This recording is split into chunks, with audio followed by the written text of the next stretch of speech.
साहब और देवबंद विधानसभा के मजलिस इत्तेहादुल मुस्लिमीन के उम्मीदवार मौलाना उमैर मदनी साहब, मोहम्मद कासिम उस्मानी साहब, हजरत मौलाना मुफ्ती आरिफ साहब कासमी, डॉक्टर आजम साहब, मोहम्मद अशरफ साहब, हजरत मौलाना मुफ्ती यादुल्लाह साहिब, टीएस बिंद्रा साहब और उत्तराखंड के मजलिस के सदर नैयर कासमी साहब, मोअज़्ज़िज़ हाज़रीन इकराम, बुजुर्गान मिल्लत, मेरे गयूर नौजवान साथियों, आप तमाम का बेहद शुक्रिया कि आपने अपना कीमती वक्त निकालकर आज की इस मीटिंग में शिरकत की। ये मेरे लिए बड़ी ही बाइज़ इज्जत, बाइज़ फख्र और खुशी की बात है कि अल्लाह सुब्हानहू व तआला ने मुझे एक तारीखी सरजमीन को भेजा और इस सरजमीन का रेजा चप्पा चप्पा गवाह है कि जिसने इस मुल्क की आजादी के लिए यहीं से आवाज उठी थी। अंग्रेजों की 200 साल की गुलामी की जंजीरें जो तोड़ी गई वो यहीं के हमारे बुजुर्गों ने आवाज लगाई थी और ना सिर्फ आवाज लगाई बल्कि अपनी जान के नजरानों को पेश किया, मसाइब और मुश्किलात में अपनी जिंदगियों को डाला, जेल की सोबतें बर्दाश्त की और ना सिर्फ ये जहाँ से तौहीद और सुन्नत के पैगाम को सारी दुनिया में आम किया जा रहा है।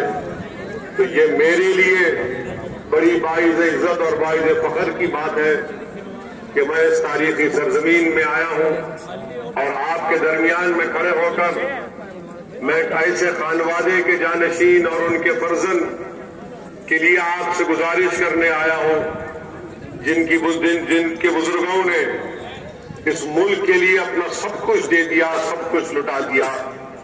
उन्होंने अपनी जिंदगी के चैन और सुकून को बर्बाद कर दिया। उन्होंने इस मुल्क में टू नेशन थियरी को उन्होंने रिजेक्ट किया।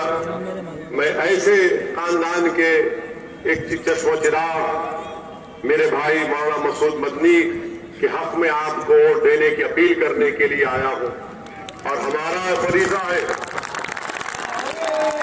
मेरे अजीज दोस्तों और बुजुर्गों, इस खानदान का एक बहुत बड़ा एहसान हम तमाम पर है और मैं ये समझता हूं कि अगर हम अपने वोट से यहां से विधानसभा से मेरे छोटे भाई मसूद मदनी साहब को कामयाब करेंगे, अब उमैर मदनी साहब को कामयाब करेंगे, तो मैं समझता हूं कि इंशाअल्लाह ताला हम ना सिर्फ उन बुजुर्गों को खराज अकीदत भी पेश करेंगे बल्कि हम दोबारा उन बुजुर्गों की उन लड़ाई को, उनकी कुर्बानियों की याद को ताजा कर देंगे, क्योंकि आज इस देश में उन्हीं बुजुर्गों की लड़ाई की लड़ने की जरूरत है जिन्होंने इस देश को बचाया था, जिन्होंने इस देश को फिरका परस्ती के जहर से छुटकारा दिलाया था। मेरे अजीज दोस्तों और बुजुर्गों, असदुद्दीन ओवैसी आपसे यही गुजारिश करने आया है कि 14 तारीख के दिन आप मुत्तहदा तौर पर अपने के वोट का इस्तेमाल करिए और आपको डरने और घबराने की जरूरत नहीं है।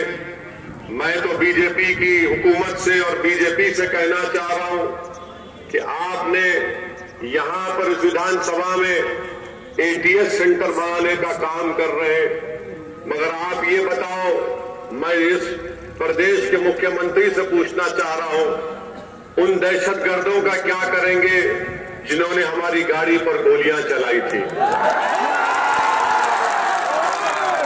आप उन दहशतगर्दों का क्या करेंगे जो टोल बूथ के पास पूरे हथियार लेकर खड़े होकर हमारी जान लेना चाहते थे?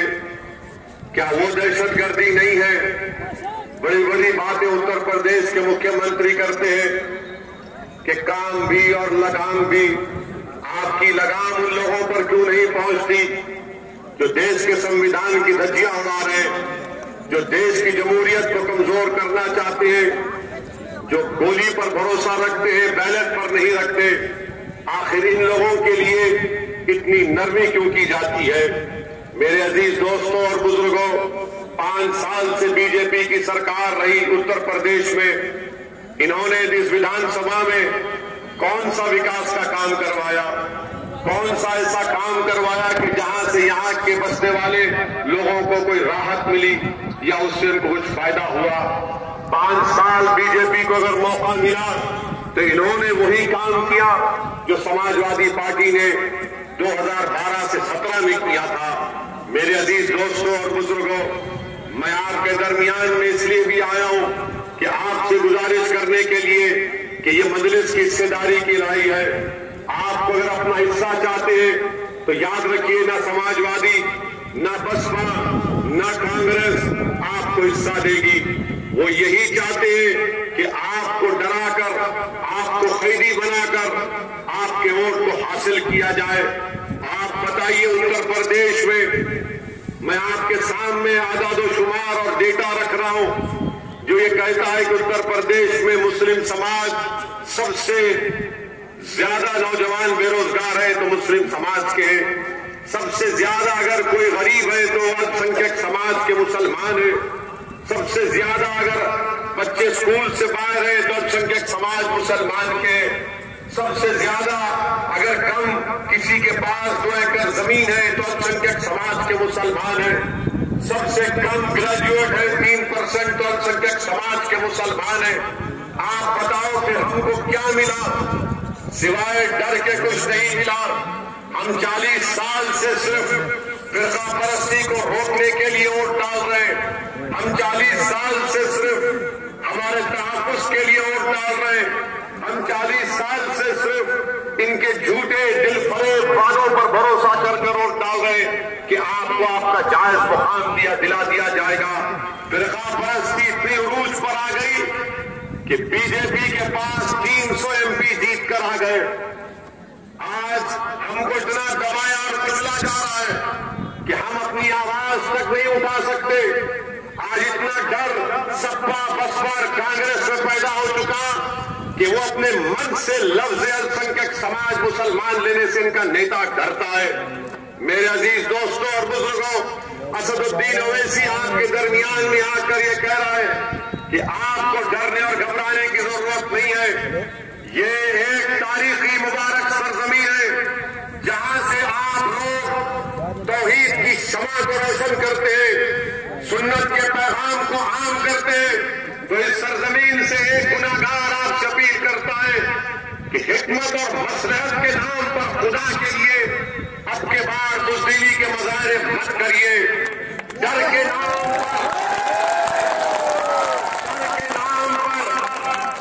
नाम पर आप उन पार्टियों को वोट मत दीजिए जो हमेशा आपको लूटते आए हैं। अगर डरना है तो जमीन और आसमान बनाने वाले से डरो, मखलूक से मत डरो।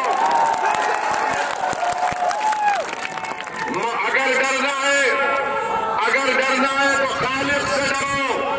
मखलूक चाहे प्रधानमंत्री हो, मोदी हो, योगी हो, अकेले, हम जिंदा हैं और जिंदा रहेंगे। और जिंदगी की मिसाल ये है कि आप बातिल ताकतों से समझौता नहीं करेंगे। जिंदगी की मिसाल ये है कि आप मजलूमों का साथ देंगे। जिंदगी की मिसाल ये है कि आप जुल्म को जमहूरी तरीके से उसका खात्मा करेंगे। जिंदगी की मिसाल ये है कि आप अपने वोट की अहमियत और कीमत को जानेंगे। मेरे अजीज दोस्तों और बुजुर्गों, क्या 2014 में ओवैसी ने इलेक्शन लड़ा था? नहीं। 2017 में हम सिर्फ 30 सीट पर चुनाव लड़े, तब भी अखिलेश और राहुल की जोड़ी जो नाहिल और नाकाम जोड़ी थी, बीजेपी को कामयाब कर दी। 2019 में हम नहीं लड़े, अखिलेश और बहन जी मिलकर लड़े, सिर्फ 15 लोकसभा की सीट पर कामयाबी हासिल की। समाजवादी के लोग आज हम पर उंगलियां उठाते। बताओ समाजवादी के लोगों, तुम्हारे पास 5 MP जीते, जिसमें से 3 अल्पसंख्यक समाज के मुसलमान और एक पिताजी और एक बेटा। आप बताइए कौन जिम्मेदार है इसका? और मैं आपको बता रहा हूं, समाजवादी पार्टी के लोग असदुद्दीन ओवैसी पर इल्जाम लगाते, लगाओ जितना इल्जाम लगाना है लगाओ। मैं तुमको बता रहा हूं कि तुम्हारे इल्जाम लगाने से मैं पीछे हटने वाला नहीं हूं इंशाअल्लाह। बल्कि मैं तो इनसे कह रहा हूं और उन जालिमों से कह रहा हूं जो ये समझ रहे हैं कि गोलियों की बौछार करने से ओवैसी डर जाएगा या जबान खामोश हो जाएगी, नहीं होगी। ना इनके इल्जामात मेरे हौसले और अज़म में कमी पैदा कर सकेंगे, ना किसी जालिम की गोलियां मेरे दिल में सिवाय अल्लाह के किसी और का डर पैदा कर सकेंगे।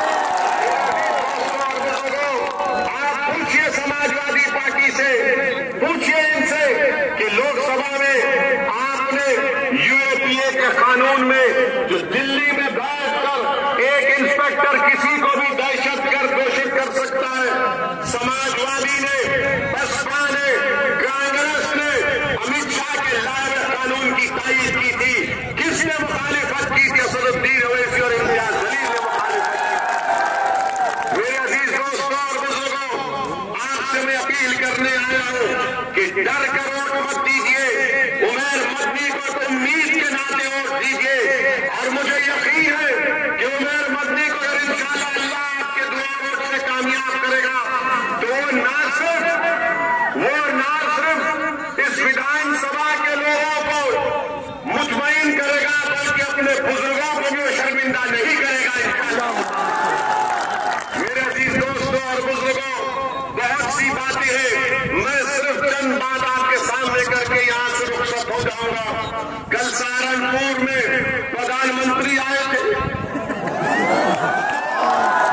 प्रधानमंत्री आकर अचानक ट्रिपल तलाक के बारे में बोले। प्रधानमंत्री को अचानक मुस्लिम महिलाओं से मोहब्बत। मगर प्रधानमंत्री जी ये तो बताइए कि हरिद्वार, रायपुर, प्रयागराज, इलाहाबाद में जो संसद हुआ था उसमें जो मुस्लिम महिलाओं के बारे में अनाप शनाप बका गया, प्रधानमंत्री आप अपनी जबान क्यों नहीं खोले? प्रधानमंत्री आप राज्यसभा लोकसभा में भाषण दिए, बहुत लंबा छोड़े, मगर आपकी जबान से उन बच्चियों का जिक्र नहीं निकला जो अपनी शनाख्त और अपनी गीरत के मजारे करते हुए इल्म के हासिल कर रही थी कर्नाटका में। हिजाब और निकाब पहनकर इल्म हासिल करना चाहती थी। देश के प्रधानमंत्री इस पर कोई तबसरा नहीं कर रहे। मुझ पर ये समाजवादी के लोग, मुझ पर ये बसपा के लोग और ये बीजेपी के दल्ले कह रहे कि ओवैसी उत्तर प्रदेश के चुनाव में, उत्तर प्रदेश के चुनाव में ओवैसी ने हिजाब को ला लिया। अरे मैं हिजाब को हटाने आया हूं। किसका हिजाब?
बुजुर्गों, अब जब हम ये बात करते हैं तो सपा बसपा कांग्रेस बीजेपी बोलती है ओवैसी भड़काओ भाषण देगा। इसमें क्या बता है? हम किसी के खिलाफ बोले, किसी मजहब के खिलाफ बोले? अरे मैं मेरी बात कर रहा हूं, मैं किसी और की नहीं कर रहा हूं, बल्कि मैं ये कह रहा हूं अगर उस बच्ची का नाम मुस्कान की जगह लक्ष्मी होता तब भी ऐसे कि उसकी बात होने की ताकत।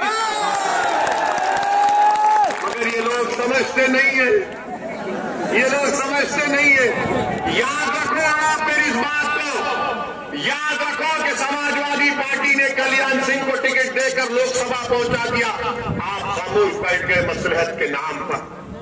आज समाजवादी पार्टी में चांदपुर विधानसभा में एक ऐसे शख्स को अखिलेश के प्रत्याशी बनाया जो खुद उसकी सरकार ने उसको मुजफ्फरनगर के कांड में गिरफ्तार किया था।